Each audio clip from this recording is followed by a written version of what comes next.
El siguiente segmento tiene contenido o opinión. La entrevista en A Primera Hora. Analizamos los hechos del momento junto a sus protagonistas.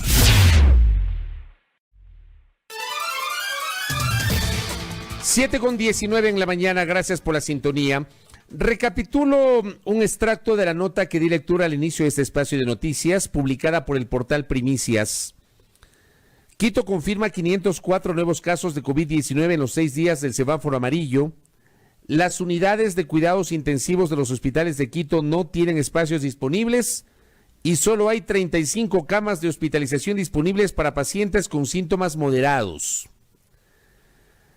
Hace 5 días, el biólogo Santiago Ron, con quien vamos a conversar en los siguientes minutos, él es profesor principal de la Pontificia Universidad Católica del Ecuador, generó en su cuenta Twitter un hilo muy interesante respecto justamente de publicaciones internacionales en torno a lo que está ocurriendo en el Ecuador con la transición al semáforo amarillo.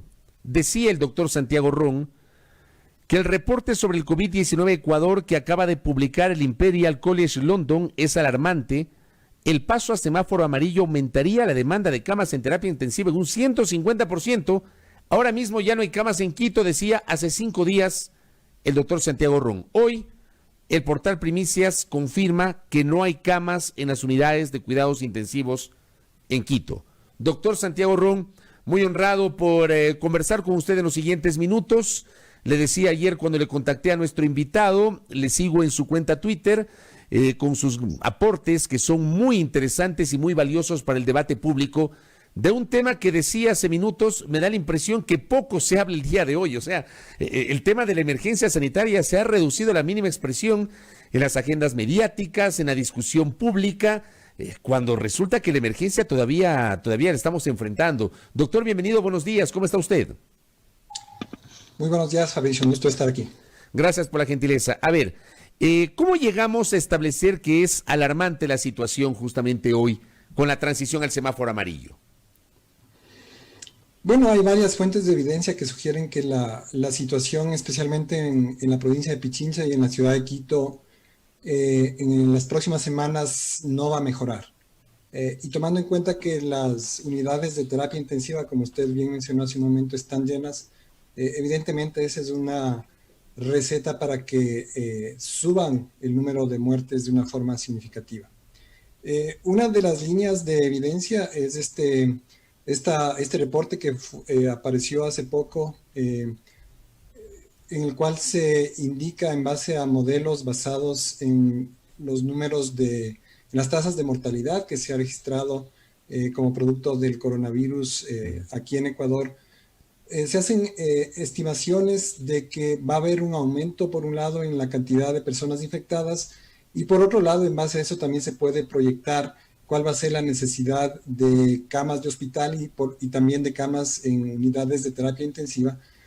Y la predicción es realmente preocupante, porque de acuerdo con esos modelos, esas predicciones, se indica que el número de camas en unidades de terapia intensiva que se va a necesitar adicionales durante el mes de junio sería de 500 en caso de que se mantengan los niveles, digamos, de movilidad social que nosotros teníamos bajo el semáforo rojo. Ahora que hay una gran cantidad de cantones que están pasando a semáforo amarillo, incluso a semáforo verde, evidentemente eso hace que ese mismo modelo haga predicciones que son todavía más preocupantes. La demanda de unidades de terapia intensiva podría llegar hasta 2.200 más o menos a inicios del mes de julio, lo cual está más o menos 1.200 unidades de terapia intensiva por sobre el nivel actual. Estamos hablando de una proyección. En Ecuador, ese número tan alto de camas en terapia intensiva, eso es algo que evidentemente no es fácil de responder. Esto que está diciendo usted viene a ser una proyección nacional. Es una predicción a nivel nacional, sí. ¿Cómo se entiende esto que usted acaba de decir, que es muy preocupante y muy alarmante? ¿Cómo se entiende en contrapartida la postura del Ministerio de Salud? Según las autoridades del Ministerio de Salud, el coronavirus en el Ecuador está bajo control, pero no hay que bajar la guardia. Y le voy a leer rápidamente lo que publicó hace pocos días el portal web de Ecuavisa, recogiendo declaraciones del ministro de Salud. Esto publicó hace 2 días, el 7 de junio. El ministro de Salud, Juan Carlos Ceballos, comentó que en estos momentos en el país se puede decir que la pandemia del COVID-19 está bajo control. Hace esta afirmación basada en las cifras que dan cuenta de un menor requerimiento de atenciones y de un mayor número de camas habilitadas para atender un eventual rebrote. ¿Qué le parece a usted en contrapartida a lo que ha dicho el señor ministro de Salud? Me parece que, digamos, es algo que está totalmente divorciado de la información disponible, de los datos. En el caso específico de Quito, yo me voy a referir a Quito porque Quito, digamos, es y la provincia de Pichincha en general, tiene una dinámica totalmente distinta a lo que se ve, por ejemplo, ahora mismo en la ciudad de Guayaquil o en la provincia de Manabí. En el caso de Quito, nosotros vemos que durante los últimos 3 meses ha venido aumentando paulatinamente la cantidad de muertes en exceso. De todas las cifras que tenemos para tratar de entender qué es lo que está sucediendo con la pandemia de coronavirus en el Ecuador, quizás lo más confiable es esta estadística de las muertes en exceso. Las muertes en exceso no son otra cosa que el número de muertes que nosotros tenemos en un periodo dado, supongamos una semana, un mes, en relación con los niveles históricos que hemos tenido de mortalidad en esos mismos periodos en el año 2017, 2018 y 2019. Si es que nosotros vemos que hay un aumento drástico en el número de muertos que hay en un mes determinado en el año 2020, esa sería una indicación clara de que esas muertes en exceso son producto de la pandemia. En el caso de Quito, lo que se ve, quiero decir, de la provincia de Pichincha, se ve que en marzo hubo 48 muertes en exceso, en abril 267 muertes en exceso y después en mayo 474 muertes en exceso. Es decir, ha venido aumentando paulatinamente, lo cual obviamente se va en contra de la decisión que se tomó de pasar al semáforo amarillo, porque la información disponible sugiere que en lugar de mejorar la situación está empeorando en la provincia de Pichincha. Entonces es difícil, digamos, explicar cuál es la lógica, cuáles son los datos o cuáles son las variables que están tomando en cuenta para tomar esas decisiones. Específicamente cuando nosotros pensamos en la información que ha salido del Ministerio de Salud, vemos que hay algunas cosas que realmente son difíciles de entender, son difíciles de conjugar con todo lo que se conoce acerca de la biología y de la epidemiología del coronavirus. Por ejemplo, yo veía ayer en una noticia de Ecuavisa que el ministro de Salud mencionaba que habíamos tenido el pico de contagios en Quito durante la última semana de abril.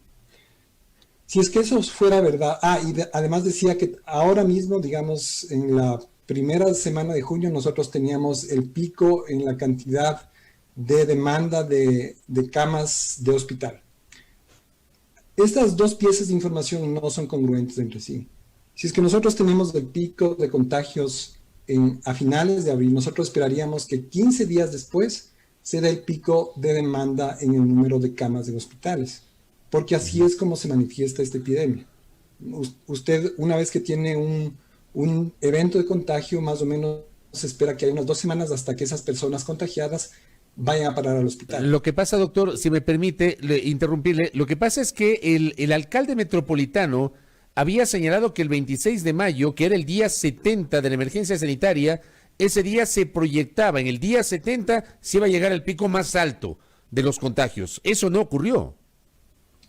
Lo que pasa es que, para empezar, la información que se tiene disponible aquí en Ecuador es totalmente deficitaria, especialmente en lo relacionado con la cantidad de personas que están contagiadas. Aquí en Ecuador nosotros tenemos unas de las tasas más elevadas de pacientes que salen positivos cuando se les hacen las pruebas de PCR para coronavirus. Más o menos estamos alrededor del 36%. Es una cifra elevadísima en comparación al resto de países. El único caso que se acerca de alguna forma a lo que nosotros hemos encontrado o tenemos aquí en Ecuador desde el mes de marzo es el caso de Nueva York, donde también la pandemia de coronavirus fue bastante severa, Allá se llegó a tener un 20%. Nosotros ahora mismo estamos en 36%. Durante el mes de junio, el 36% de los test que se hacen de PCR resultan ser positivos. Los datos entonces no nos permiten hacer modelos que sean confiables. Es imposible, es absolutamente imposible decir el día tal tenemos el pico, porque la información no es lo suficientemente buena y confiable como para poder hacer ese tipo de predicciones. Incluso si la información fuera buena, nosotros siempre vamos a tener un intervalo de confianza y por lo tanto no podemos decir el día tal es el pico.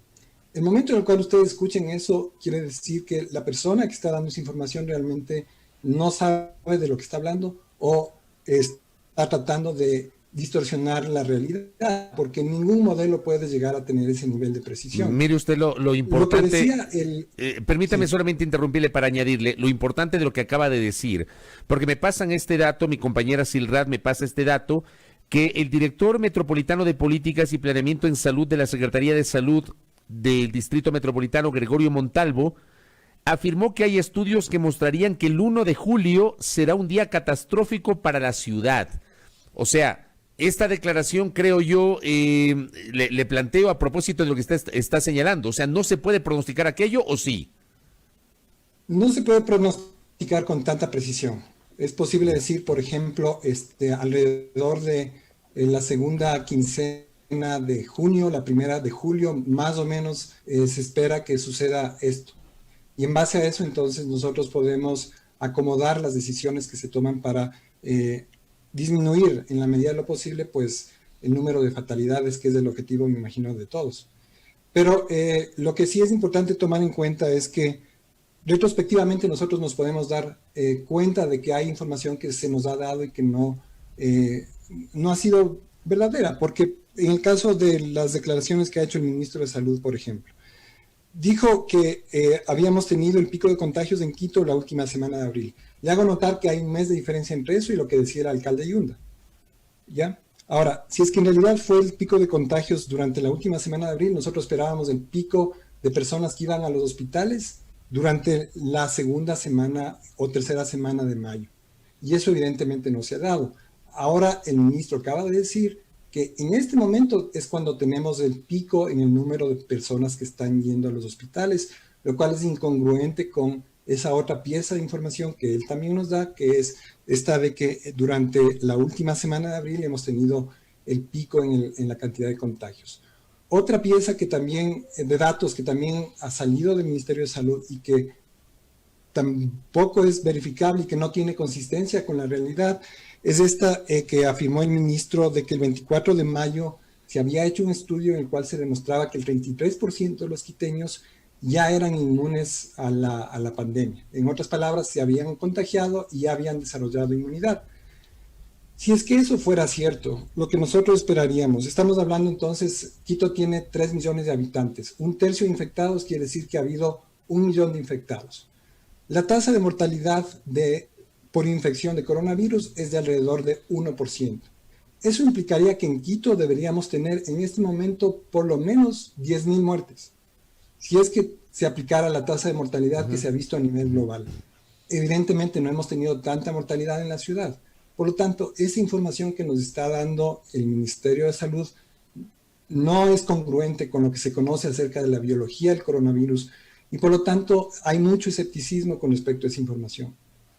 Algo más que genera escepticismo es el hecho de que no hay transparencia en la información.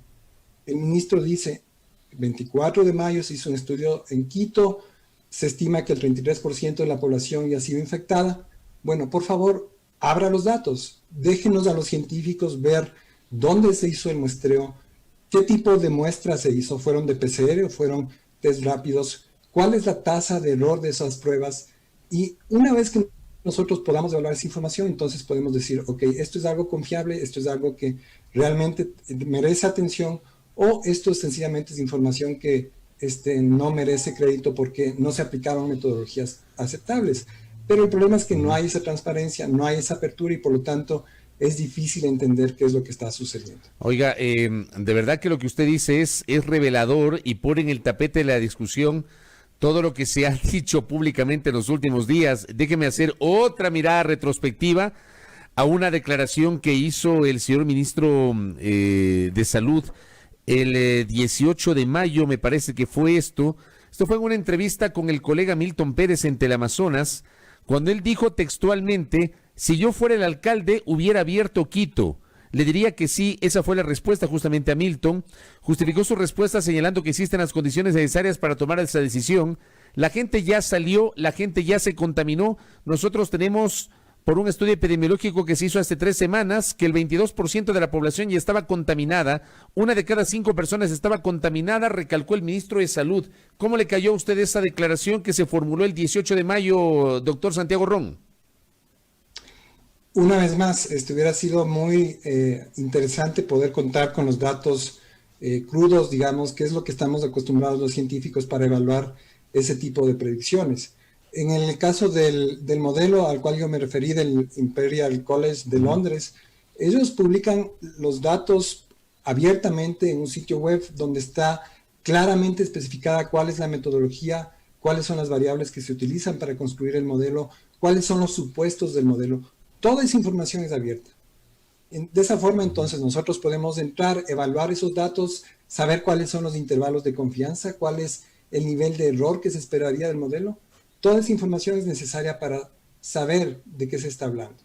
En el caso de la información que emana del Ministerio de Salud en relación con estos niveles de prevalencia de el coronavirus en la población y, por otro lado, del número de mortalidades y de la demanda de camas en los hospitales, toda esta información es absolutamente opaca.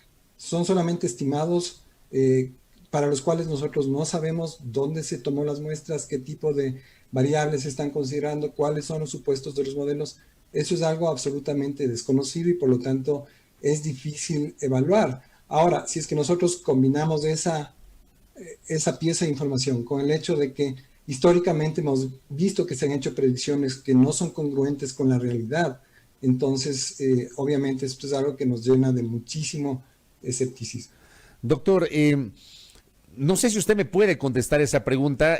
Usted no es epidemiólogo, pero es PhD en biología evolutiva y he estado siguiendo muy de cerca esto desde el concepto de la investigación científica. Es verdad, porque es una pregunta que nos hace un internauta, un oyente, es verdad que si uno se contagia una vez de COVID ya queda inmune, por un lado, y por otro lado, ¿es real ese concepto de inmunidad de rebaño que se está manejando aquí en el Ecuador? Esas 2 preguntas no sé si me las puede contestar, doctor. Por supuesto que sí. A ver, en relación con la inmunidad, eso es algo que todavía no está muy claro. Hay evidencia que sugiere que por lo menos algunas de las personas que se infectan con el virus pues desarrollan inmunidad y están protegidos por lo menos por un tiempo contra la enfermedad. Pero esto es algo que cada vez es más claro que no se aplica a todas las personas que se infectan. Entonces, el hecho de que una persona aparezca como positiva en una prueba de PCR no garantiza que esa persona no pueda volver a infectarse en el futuro. Ese es un concepto bien importante y es una muy buena pregunta, porque cuando el ministro de Salud hace una declaración diciendo textualmente, esto es lo que escuché que dijo ayer en un informativo, 33% de la población de Quito ya tiene inmunidad, que es muy diferente a decir es positiva. Él dice que ya tiene inmunidad. En ese momento pues estamos dando a entender que esas personas que tienen inmunidad pues ya no tienen que preocuparse del coronavirus y por lo tanto tampoco pueden contagiar la enfermedad. Eso es algo que hasta ahora, como le digo, no se puede asegurar, que en realidad una persona que se ha enfermado tenga inmunidad y por lo tanto el concepto de la inmunidad de rebaño es algo que tampoco es aplicable, porque si es que nosotros no tenemos la certeza de que una persona que se ha infectado no pueda volver a reinfectarse y mantenerse contagiando la enfermedad, entonces nosotros no podemos modelar adecuadamente el proceso del contagio y por lo tanto el desarrollo de la inmunidad de rebaño. Déjeme salir de Quito y pedirle una opinión sobre lo que publica la Cámara de Industrias de Guayaquil.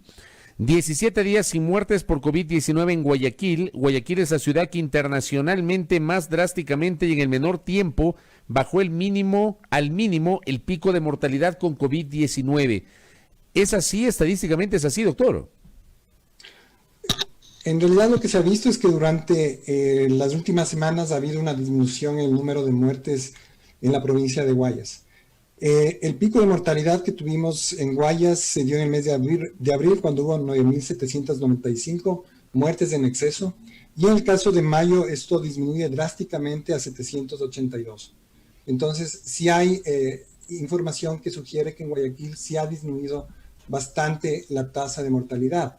Ahora, algo importante señalar es que esto no es una consecuencia de ninguna política epidemiológica que se haya implantado desde el gobierno central o desde los gobiernos seccionales, debido a que, como ustedes saben, pues la gente paulatinamente cada vez, digamos, ha ido disminuyendo el nivel de distanciamiento social.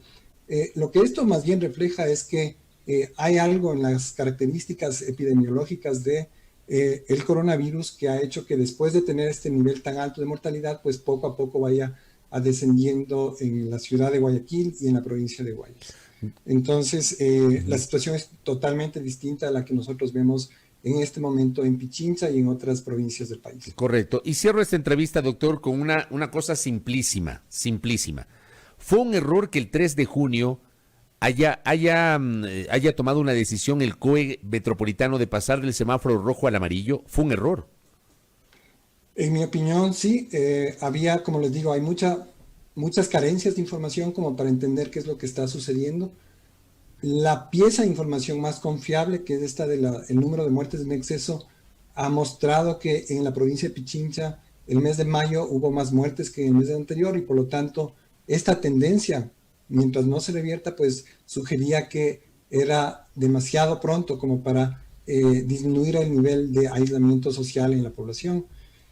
Y por otro lado está algo muy importante, el tema de la disponibilidad de camas en unidades de terapia intensiva.